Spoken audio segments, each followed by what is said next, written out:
I visit my love every midnight. She's as black as the dark can be. I see her under the moonlight, though I know she cannot see me. We dance in each other's warm embrace, me and her surrounding me. And though we dance the night away, our feet fall silently.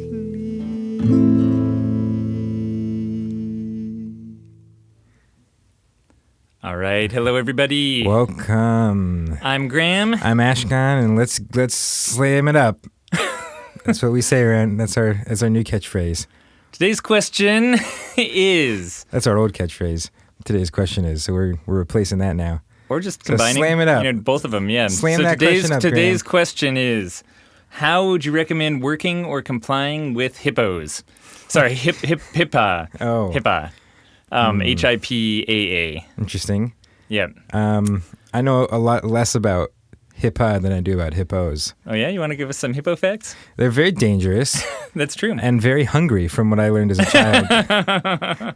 For marbles, you just can't get enough. Yeah, they're hungry. Like it's. So if you have any more questions you'd like to hear answered, cool. So HIPAA, if you're in the medical world or have patients in the medical kind of sense, then HIPAA compliance is something that you're probably very familiar with. So maybe you could come on the show and answer this question for us. We don't really know. Yeah, so for our float tank business, we don't take insurance, as many float tank places do not right now. It's not really covered by a distinct code in the healthcare industry. And so we're not billing insurance for our floats. We don't have big intake forms where we're collecting personal information from people. We don't have session notes where we're tracking progress on the course of issues that they have over time. So we don't keep medical files. And as a result, we're not really worried about HIPAA compliance. I guess let's start with what the heck HIPAA even means before we get into this for those who aren't familiar. So it stands for the Health Insurance Portability and Accountability Act. And is basically just designed to make sure that people who are forced to give, or not forced, who are asked to give personal or private medical information can trust that and not feel like their information is going to end out there in the general public or be abused by someone. So kind of, patient-provider confidentiality. And as a result, they came up with all these guidelines for what that means and what levels of privacy are applicable and correct for medical files. And, this can even apply to people like massage therapists or practitioners who are in, even lower scale, I guess, of general health providers than, for instance, medical doctors or something. It just sort of depends on what information you're asking from people, what you're collecting. Yeah. Any thoughts on that, Ashkan? So here's the main thing I know about HIPAA is it seems really intense. It's very hungry. Yeah. It has birds on its head usually. It just seems, it seems like when I encounter it or, I like when I've seen a facility that's like meeting HIPAA standards or something like that, like it's pretty hardcore. Like there's just a lot that goes into it from, if you have physical documents, like how you're storing them.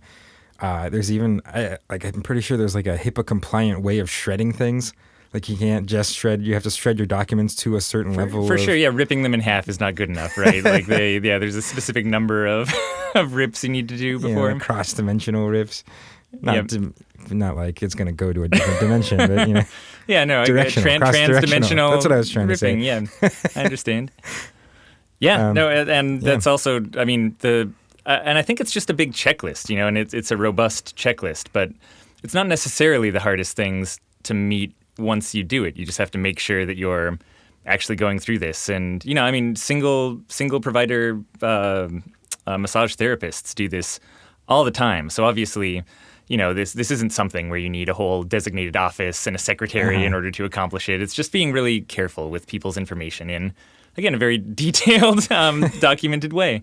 Do you think, are there like different levels? We probably should have looked this up. Are there like different levels of HIPAA, or what's your guess? For sure. I mean, there definitely are, depending on what you're doing, right? Like you can be a software company who's providing HIPAA compliant document storage for your clients, and then you have to meet kind of higher levels of what you're doing to ensure that hackers aren't getting in and getting access to hundreds of thousands of medical files, as opposed to, something that you just have maybe on paper in a filing cabinet somewhere that's locked. Mm-hmm. And I don't even know if that's enough. It could be a locked filing cabinet inside a locked room.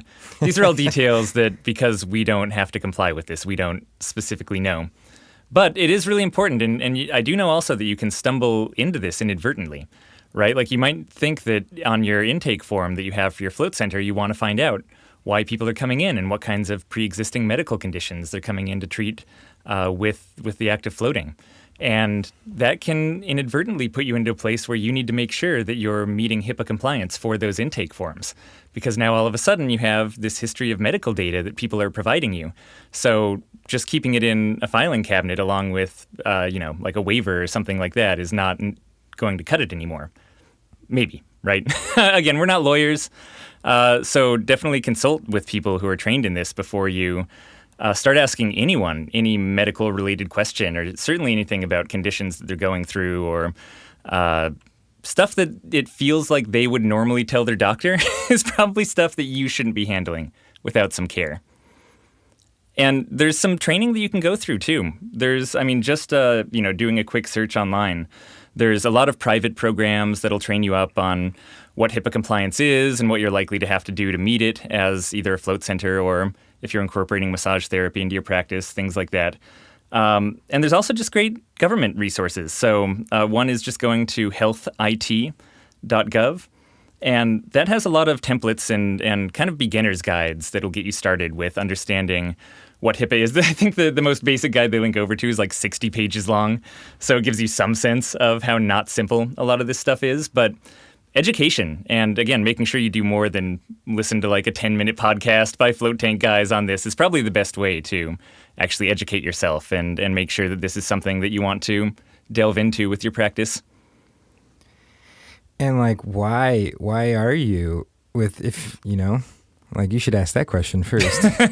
Like if you're just running a float center and you're getting people into float tanks, like I'm not sure if it's worth the trouble to get a little bit of data on your intake form about maybe some health reasons people are coming in or something. Yeah, or if you want to track progress over time, I guess, like and kind of move on to more of this, health practitioner kind of status, or like actually. I feel like if you're doing that, it's not just like being HIPAA compliant. You probably want some sort of training and dealing with people's health in a more serious way. Yeah. Like I wouldn't feel comfortable doing that, like having our customers come in, tell us medical conditions, and then see if they're improving or... No, certainly that would be something to figure out exactly what we're stumbling into from a bureaucratic red tape standpoint. So most float centers are not... the reason why this is not a big thing in the float industry is just people aren't... There's like not a great reason or a kind of easy, low-level reason for gathering this type of information in the first place. So... I guess be careful, take the time to educate yourself kind of for anything new that you're going into like this, especially where the ramifications can be really serious, where you're not in compliance for federal law, and they will, have the potential to be able to slam a huge fee into you if you're actually collecting this medical information and not meeting HIPAA standards. So educate yourself. Again, take some free online courses, go check out some free resources, and consider actually enrolling in even a local HIPAA compliance class where you can go in person and have an instructor to actually ask questions to. And from my understanding, that can be as simple as a 2-day course, something like that, and really give you the ins and outs, again, in a way that us kind of stumbling through this question on our podcast is not nearly enough for you to go forward with. And if you feel overwhelmed, you can just look at some pictures of hippos, and that'll calm you down. All right. If you have other questions, especially ones that we know nothing about. Very unqualified answer. Yeah. Go over to floattanksolutions.com /podcast. And that's the spot. All right. Bye, everyone.